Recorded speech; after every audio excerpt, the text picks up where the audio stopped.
दोस्तों, आज टेक्नोलॉजी दुनिया में हवा की तरह फैल चुकी है। जिसकी हमें लाखों फायदे मिलते हैं तो उनकी हजारों नुकसान भी है। आज हम पहले की तरह कुछ भी चीजें याद रखना पसंद नहीं करते और उसे इंटरनेट या अपने डिवाइस पर छुपा के रखना पसंद करते हैं। आज दुनिया का लेन देन इंटरनेट की द्वारा ही होने लगा है, जो हर दिन बढ़ता चला जा रहा है। सोचिए, अगर इन सब को कोई अपने कब्जे में कर ले, यानी कि हैक कर ले, तो कितना भयानक संकट दुनिया में आ सकता है। आज हम 5 ऐसे ही हैकरों की बात करेंगे जिनकी साइबर दुनिया में अपनी एक पहचान है। बड़ी बड़ी कंपनियां उनसे बचकर रहना ही पसंद करते हैं और वो पूरे इंटरनेट को हिलाने का दम रखते हैं। नंबर 2 पर जो हैकर्स है, मैं दुआ करता हूँ कि उनके जैसा जिंदगी किसी को भी ना मिले। Number 5, Astra. इस हैकर्स ग्रुप का रियल नेम क्या है, ये आज तक कोई नहीं पता लगा पाया है। इसने फ्रांस की मशहूर कंपनी डिसल्ट ग्रुप के पूरे डेटा को हैक कर लिया था और लगभग 5 साल तक उस डाटा को साउथ अफ्रीका और ब्राजील जैसे देशों को देता रहा। एस्ट्रा ने इसके जरिए करोड़ों पैसे कमाए। डिसल्ट ग्रुप वही कंपनी है जिन्होंने राफेल और मिराज जैसे एयरक्राफ्ट बनाया। ऐसे अकाजिन का डाटा इतना खुफिया होता है कि इसके बारे में हमें आपको बताने की जरूरत नहीं है। अगर ये डाटा किसी गलत हाथों में चला जाए तो दुनिया के लिए बहुत बड़ा खतरा साबित हो सकता है।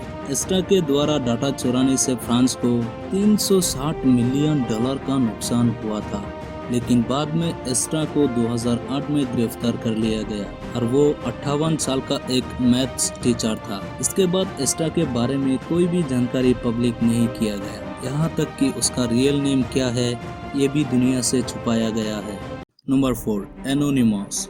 बीते कुछ वर्षों में हैकिंग के बोर्ड में एनोनिमस का नाम काफी ज्यादा चर्चा में रहा है। आपको बता दूं कि ये कोई एक इंसान का नाम नहीं है, बल्कि एक पूरे हैकर्स ग्रुप का नाम है। लेकिन आज तक इस बात का पता नहीं चल पाया है कि कौन कौन से देश के लोग इस ग्रुप में शामिल है। ये ग्रुप खुद का एक सोशल ग्रुप बनाता है जो कि लोगों की हमेशा हेल्प करता है। इस ग्रुप की केवल एक ही मांग है कि इंटरनेट पर सबको एक समान अधिकार दिया जाए और हर इंसान को अपनी बात अपनी तरह से कहने का मौका दिया जाए। इस ग्रुप में FBI, SAI, पेपल और सोनी जैसी कई मल्टीनेशनल कंपनी के सर्वर को हैक किया है। इन हैकर्स ग्रुप ने इतना ही नहीं बल्कि इजराइल, युगांडा, चाइना और भी कई देशों के डेटा को हैक कर चुका है। ये ग्रुप सबसे ज्यादा सोशल, धार्मिक और सरकारी डेटाबेस को ही अपना टारगेट बनाता है। दुनिया में मौजूद कई सारी एजेंसी इन हैकर ग्रुप की खोज में लगी हुई है, लेकिन अभी तक किसी के हाथ कुछ नहीं लग सका है। Number 3, Gary McKinnon. इन्हें इंटरनेट की दुनिया में द सोलो मैन के नाम से भी जाना जाता है, क्योंकि अकेले दम पर अमेरिका का मिलिट्री ऑपरेशन सिस्टम और नासा को हैक कर लिया था। गैरी का इंटरनेट से कितना लगाव था, इसका अंदाजा इसी बात से लगाया जा सकता है कि साल 2013 में दिन रात एक करके 13 महीनों में नासा और अमेरिकन मिलिट्री के 100 से ज्यादा कंप्यूटर्स को हैक कर लिया था। और गौरी को जब पकड़ा गया तो उन्होंने कहा कि उनका मकसद चोरी करना या फिर किसी को नुकसान पहुंचाना नहीं था। वो BS एलियन और UFO के बारे में जानना चाहते थे, क्योंकि नासा ने कभी एलियंस के बारे में खुलकर नहीं बोला है। इसलिए उन्होंने नासा के सभी फाइल्स और डेटा को हैक कर लिया था और उन्होंने बहुत सारे सेंसिटिव फाइल को हमेशा के लिए डिलीट कर दिया था। इसके बाद गैरी ने नासा के वेबसाइट पर एक नोटिस भी डाला जिसमें लिखा था कि आपका सिस्टम आसानी से हैक किया जा सकता है। इसमें दिलचस्प बात यह है कि गैरी ने सारा काम अपनी गर्लफ्रेंड के आंटी के घर पर बैठकर किया था। भले कि गैरी का जो भी मकसद हो, लेकिन साइबर क्राइम के दुनिया में ये एक बड़ा क्राइम है और उनके ऊपर तब से लेकर आज तक मुकदमा चल रहा है।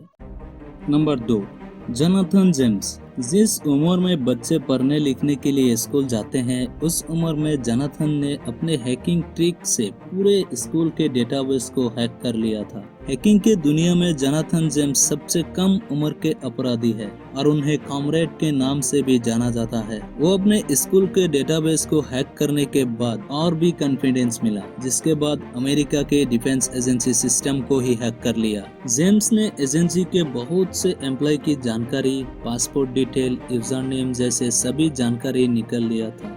उसके बाद जेम्स ने अमेरिका की स्पेस एजेंसी नासा के पूरे सिस्टम को ही हैक कर लिया था, जिसकी वजह से नासा का ऑफिस 3 हफ्ते तक दब रहा था। जब अमेरिका के डिफेंस एजेंसी और नासा ने मिलकर हैकर को ढूंढने की कोशिश की तो उनके हाथ एक 16 साल का बच्चा लगा। कानून के मुताबिक बच्चे को जेल में नहीं बंद रख सकते थे, इसलिए उसे हाउस अरेस्ट में रखा गया और साथ ही $41,000 का जुर्माना भी लगाया गया। इसके बाद जेम्स ने 2008 में सुसाइड कर लिया और अपने सुसाइड नोट में लिखा था कि उन्हें अमेरिका के कानूनी व्यवस्था पर भरोसा नहीं है।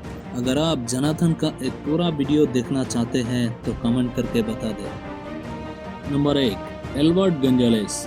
आपकी इंटरनेट बैंकिंग कितनी सेफ है? जब मैं आप लोगों को एक ऐसे हैकर्स के विषय में बताऊंगा तब आपको पता चलेगा कि आपके ऑनलाइन बैंकिंग अकाउंट्स कितने सेफ हैं। लगभग 2 सालों तक एडवर्ड गोंजालेस ने नेटिजन्स के क्रेडिट कार्ड्स की चोरी करी। इस ऑनलाइन क्रेडिट कार्ड चोरी को अभी तक से इतिहास की सबसे बड़ी चोरी बताया गया है। यहाँ पर एडवर्ड ने करीब 170 मिलियन क्रेडिट कार्ड्स और ATM नंबर्स को रिजॉल्व किया है। इसके लिए उसने एक स्नाइपर को इंस्टॉल किया था जो कि इंटरनल कॉर्पोरेट नेटवर्क से डाटा चुराता था। इस अपराध के लिए उसे फेडरल जेल के द्वारा 20 सालों की सजा सुनाई गई। कैसा लगा आज का वीडियो कमेंट बॉक्स में जरूर बताएं। अगर चैनल को अभी तक सब्सक्राइब नहीं किया है तो सब्सक्राइब कर दीजिए, क्योंकि हफ्ते में ऐसा ही 1-2 इंटरेस्टिंग वीडियो लाता रहता हूँ।